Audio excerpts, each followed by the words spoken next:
Hi everybody, today we're going to take a look at how to set the trip torque on a Meyer EAS-Compact clutch. This one is in what we call a HTL, or a housed torque limiter, and the clutch is inside this B5 housing. To make life easier for you, the best way to do this is to remove this outer flange. There are 6 screws and we've already got rid of 5 of them to make life easier. Once they're out, the flange can be removed, and that gives better access to the torque limiter that's inside. To change the trip torque, you need to move this adjusting nut, and before you can do that, you need to remove the lock screw that holds it in place and prevents the clutch from changing torque during service. So remove the lock screw. That gives you then access to the adjusting nut, and what we need to look at here is the graduation scale that's engraved into the top of the nut. And the important thing to understand is that that scale is in percentage of the maximum trip torque of the clutch.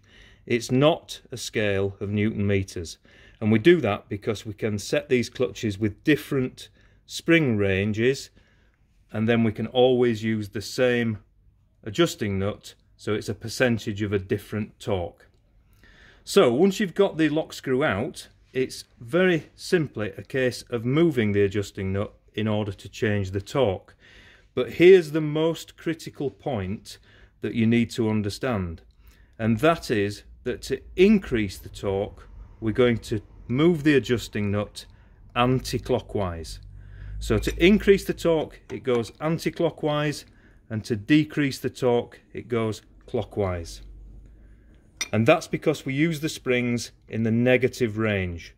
We don't need to go into that right now, but that's just a fact, that to increase the torque, we need to move the adjusting nut anti-clockwise.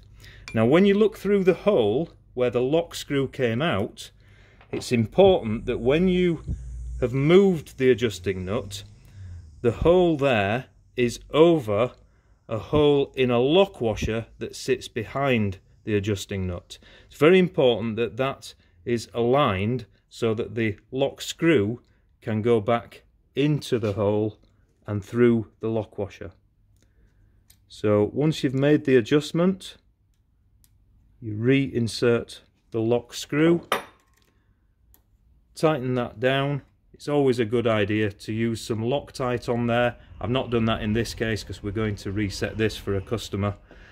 Tighten that down. You will see on this clutch, and probably on the ones that you have, you will see some red paint. That's just to indicate that that screw has been set. You may also see some red paint somewhere around the scale, which will indicate what torque the limiter is set at. If you buy a torque limiter from us and you don't state what trip torque you want, we will always set it at 70% of its maximum torque.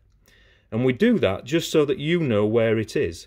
So if you then want to make an adjustment, you can see what torque range you have with the particular clutch that you've got, and then you can simply move that adjusting nut either up or down from 70% to get the torque you need.